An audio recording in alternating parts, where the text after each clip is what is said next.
Doctor Strange in the Multiverse of Madness, directed by Sam Raimi, is now in theaters. The hype for this movie has been pretty unreal for the past couple of years. There have been crazy stories coming out of the rumor mill about who's going to be in the movie, what universe they're going to explore.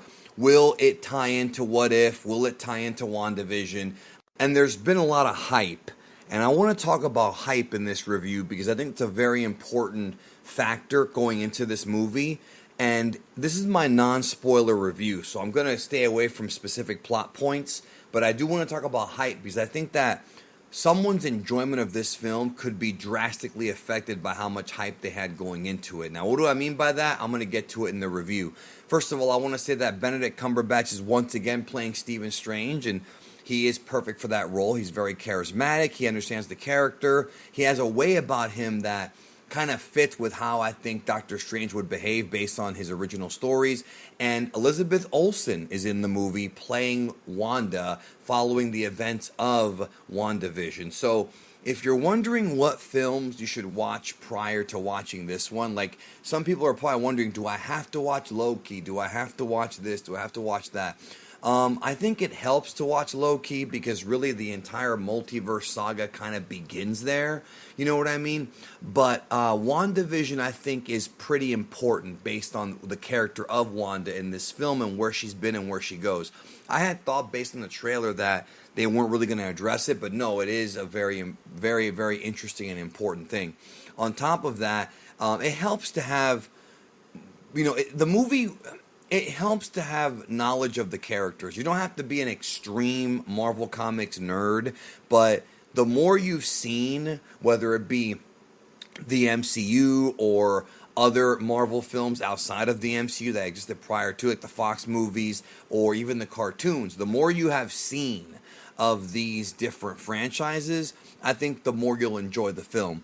Or at least the more, maybe not enjoy, but the more that you'll understand and appreciate what goes on in the film. So the base plot is that Doctor Strange is confronted once again, and this is of course very non-spoilery.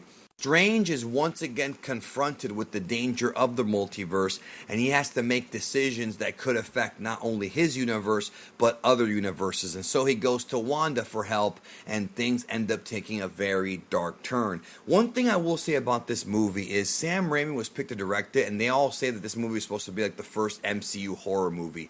There's definitely attempts at the movie being horrific.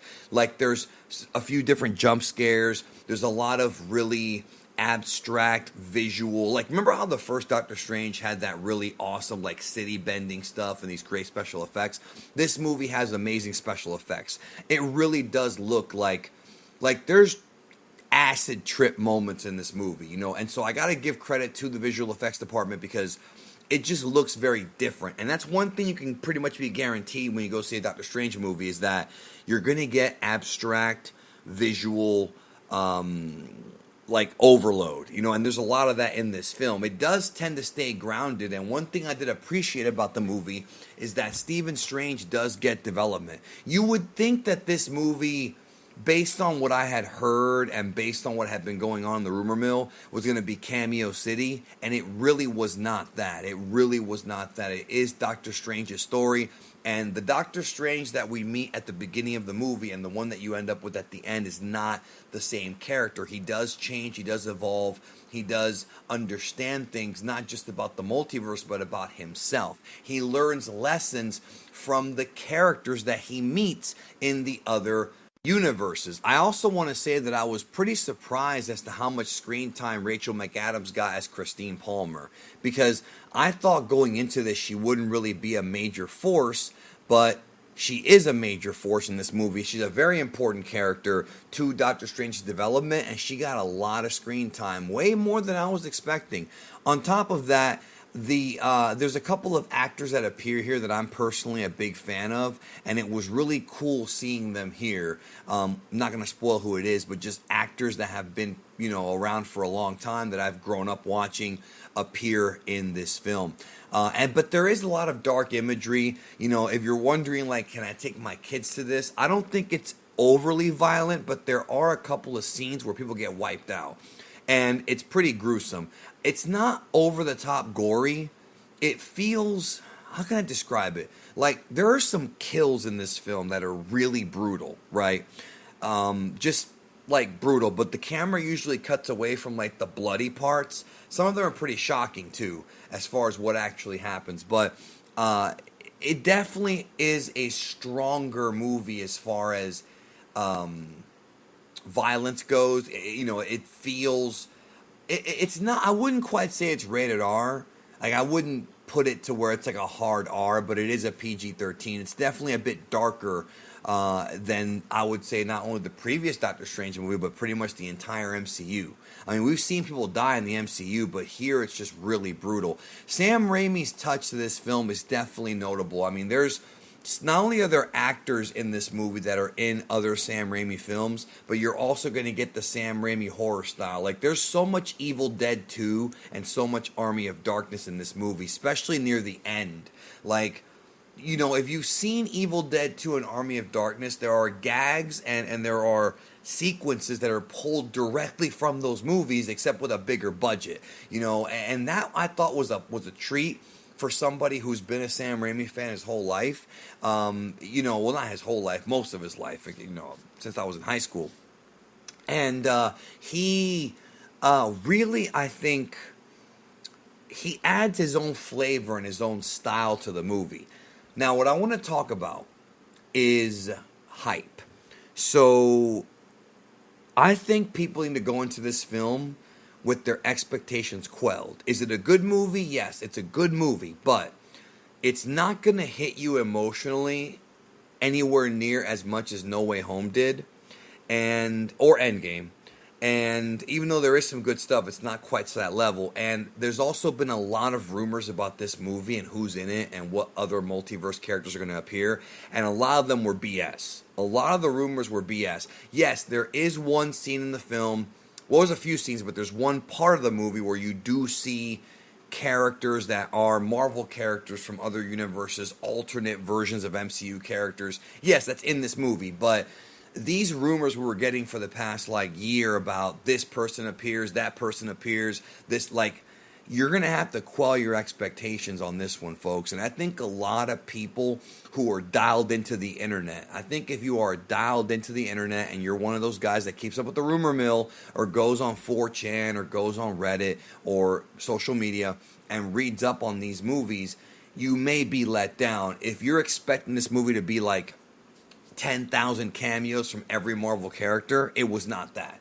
It was absolutely not that. In fact, this movie may actually have less, how can I put this without spoiling it? It may have less multiversal characters than No Way Home. Now, there's good ones in there, don't get me wrong, but it's not like this, incredible film where there's a bunch of, cameos throughout the entire movie. There's one sequence that leads to another sequence with that, but then after that, you don't really see him again, and it's just a whatever things. There's ideas from the comics they're putting in here, which I was very happy to see, but there was so many fake rumors, and I think that with every movie there's fake rumors, including No Way Home, including Endgame, but I think with this one in particular, the rumors superseded the movie. In other words, what we were reading on the internet was, I don't want to say better than what was in the movie, because it's not even really a movie, it's fantasy, but I think people's expectations are going to be set really high with this one, and I think they might not enjoy it if that's what they're looking for. You know what I mean? If you're going to see this movie, it's a Doctor Strange movie. That's what it is. It's about him and some other characters, but if you're going to see this movie and you're going to expect it to be this hodgepodge of every MCU character, or at least most of them, and people from this universe, that universe, you're not going to get that. They only explore a small handful of universes. There's one sequence in particular with the special effects go nuts that we see like a hodgepodge, but you can't really see anything there, like any characters, if that makes sense.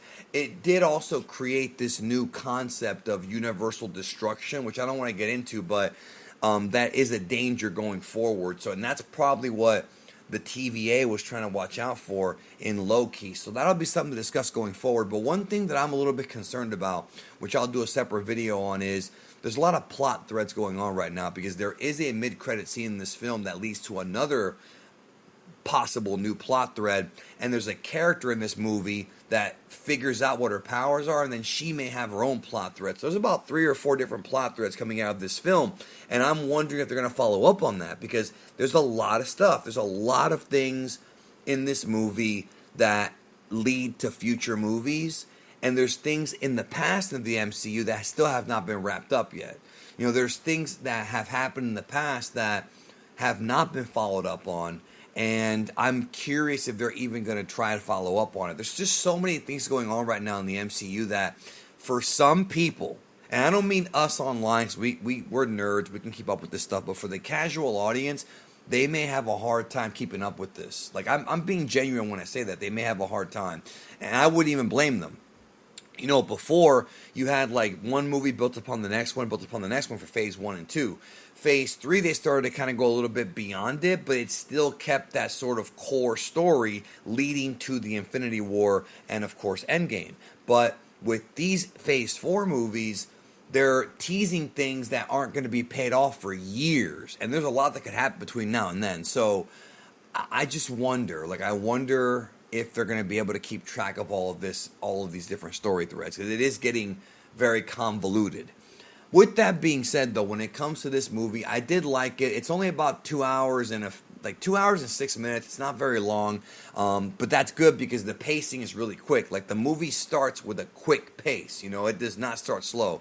I would even say that even No Way Home had a bit of a slower pace compared to this. This was like, we're in from scene number 1. And so I think you'll enjoy that aspect of it. And there's also a lot of really great use of magic in this movie. The Wanda character is a bit of a tragic character. You do feel for her. There's a lot of tragedy. Like, she's a tragic fallen. She's fallen from grace. You know, she's a very powerful character that's fallen from grace, and you don't really root for her because she does things in this movie that are questionable, but you do at least wish that she would snap to her senses. Also, I want to say that Danny Elfman does the score for this movie, and he does a phenomenal job, including one familiar music jingle that popped 90s kids, and that's all I'm going to say about that. With that being said, I'm going to close out the review. Spoiler review coming soon. Thanks for watching. Have a great day. Talk to you soon.